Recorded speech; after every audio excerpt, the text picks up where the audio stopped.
أعوذ بالله من الشيطان الرجيم. بسم الله الرحمن الرحيم. يا أيها المزمل قم الليل إلا قليلا نصفه أو انقص منه قليلا أو زد عليه ورتل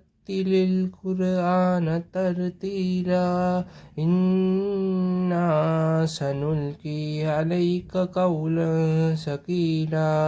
إن ناشئة الليل هي أشد وطئا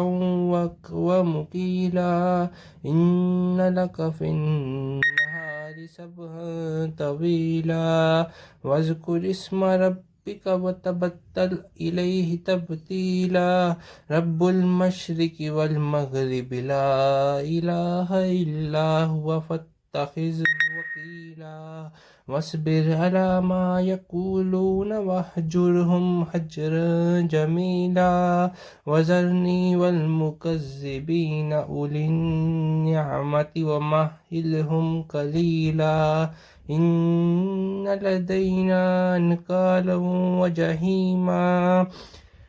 وطعاما ذا غصة وعذابا أليما يوم ترجف الأرض والجبال وكانت الجبال كثيبا مهيلا إنا أرسلنا إليكم رسولا شاهدا عليكم كما أرسلنا إلى فرعون رسولا.